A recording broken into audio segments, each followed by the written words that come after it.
quick disclaimer for this episode. We will be discussing sensitive topics related to medical issues and the effects of various poisonings. So, if you are sensitive to any kind of medical or gore talk, you might not want to be a part of this episode. So, with the disclaimer out of the way, a rather interesting discussion broke out in the Discord server a little while ago. This particular topic of discussion was centered around the edibility of white Pikmin. Would you try eating one if they were real? Would they really be poisonous? If so, what kind of poison would they have, and how many of them could you actually eat? Well, friends, I've done the research and come up with some rather definitive answers for all of your enjoyment. Hello everyone, you're watching Variety Television, and welcome to another Pikmin Theory video.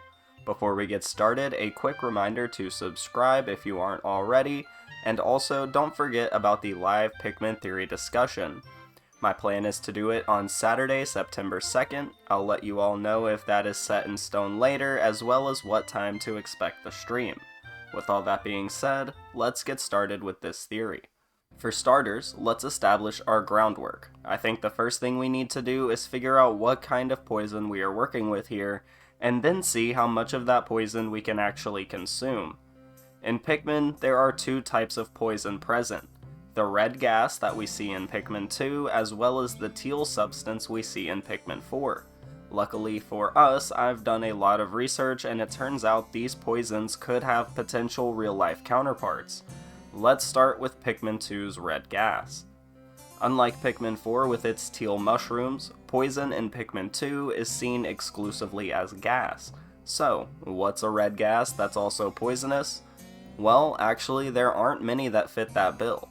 Doing a quick Google search does not yield any results, but after doing a little bit of chemical research, I discovered that one gas in particular fits the bill to a T, and that is hydrogen sulfide. This gas is usually colorless and poisonous, but in high concentrations it is both red and deadly, with death occurring very shortly after exposure to high concentrations, and this sounds exactly like our gas from Pikmin 2. As for our teal substance from Pikmin 4, this one was a lot harder to nail down. I looked through every blue, green, and teal colored mushroom I could find. Certain ones, like the false parasol mushroom, match the toxicity, and some, like this Stropharia aeruginosa, match the appearance, but I couldn't find anything initially that matched both. Then I started thinking a bit, and a lot of things in Pikmin have evolved to become different than they once were. Is there by chance a substance that has these two properties of a teal color as well as being poisonous that could have evolved to exhibit the effects we see in Pikmin 4? And well, yes, actually, after considering the names of some of the enemies that appear in Pikmin 4, like the moldy Bulborb and the moldy Slooch, I started searching for different molds. This is when I was reintroduced to the blue stain mold itself, penicillin. Now, it's pretty common knowledge that penicillin is a helpful mold that we use in medicines. However, when left unchecked, growing on food or out of creatures in the case of Pikmin 4, penicillin actually starts to produce extremely harmful substances known as mycotoxins. The mycotoxins produced by penicillin and their effects are as follows. First is the allergic fungal sinusitis, which affects the sinuses and breathing. Then there's ZEN, which binds to estrogen receptors in the body and causes hormonal imbalances, which leads to cancer. Then there are the trichothecenes, which cause nausea, vomiting, diarrhea, nose and throat pain, difficulty breathing, wheezing, chest pain, and as well as coughing up blood. There are the Patulans, which cause nausea, vomiting, gastrointestinal disturbances, and even the ability to damage genetic information, leading to cancer. There are ochratoxins, which cause kidney, liver, and spleen damage, as well as being toxic to the immune system in certain animals.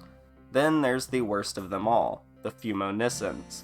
These cause drowsiness, staggering, blindness, and liquefaction of brain tissue.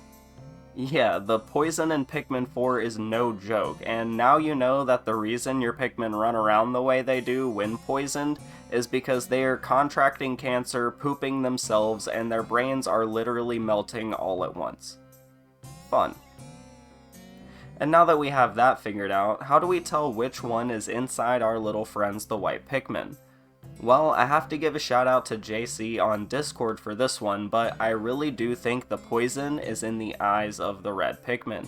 They are significantly bigger than the eyes of the other Pikmin, they are the same red as the poison, and in actual nature, many animals store their poison in glands, sacs, or pouches.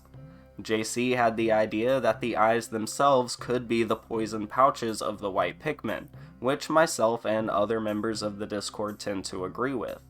They also literally breathe out the red gas, as seen here, so yeah, hydrogen sulfide is what makes these little buddies so toxic. And now that we have that, how much hydrogen sulfide is in a white Pikmin, and how many white Pikmin could we eat? Well, thanks to Balmung6 on Reddit, we have a list of exactly how many white Pikmin each enemy in Pikmin 4 can eat before the poison damage alone kills them. Spoiler alert, it is one single white Pikmin for almost the entire roster of enemies, with only the largest of enemies being exceptions, with the Sovereign Bulblax being able to eat 14 and the Sirehound being able to eat 20. Since the weight of the Sirehound is unknown, we will use the Sovereign Bulblax for our calculations. A single white Pikmin weighs a total of about 250 milligrams, which is a Pikmin weight unit of 1, the same as all of the other Pikmin, excluding purples. Considering the white Pikmin are very small, but rock Pikmin also weigh 1, I bet there is a lot of poison in these little guys, making up most of their weight.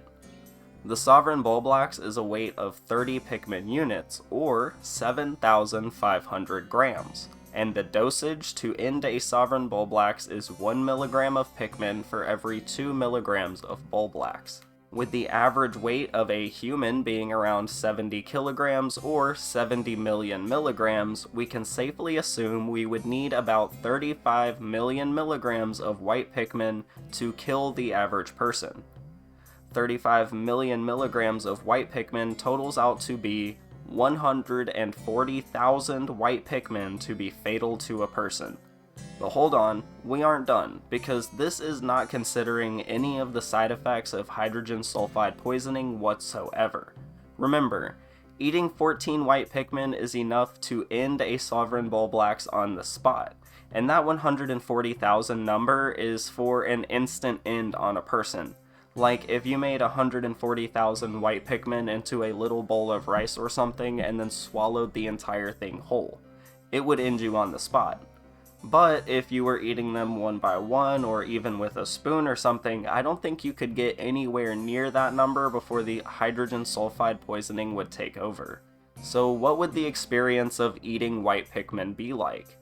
Immediately, you would notice that the white Pikmin smell like rotten eggs, and for some, eating one would be difficult because of that. After just a few bites, about 20 to 50 Pikmin, you will begin to feel nauseous and potentially even start vomiting. By the time you're 150 Pikmin in, your appetite will be affected by the poison, causing eating more to be difficult. You will also get a headache and could potentially experience some memory loss and fatigue. At around 250 to 300 Pikmin, you will start coughing and you run the risk of damage to your eyes. Your breathing will be altered and you will start to get drowsy.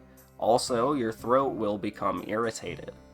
By 350 Pikmin, your olfactory system is paralyzed, leading to loss of smell. By 450 Pikmin, you're experiencing serious throat irritation and respiratory tract irritation, making breathing, let alone eating more Pikmin, extremely difficult. If you manage to eat about 600 Pikmin and you're pacing yourself, collapse is imminent and you will soon lose consciousness. If you eat anywhere between 700 and 1000, you will lose consciousness nearly instantly.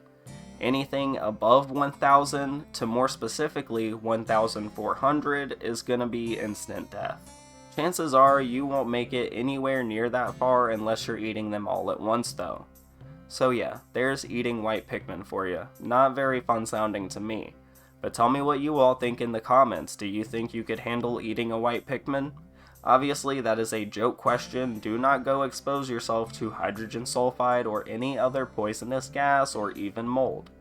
Thanks so much for watching this theory. Don't forget to like and subscribe, and that's all I have for this one. But stay tuned. Variety Television will be right back.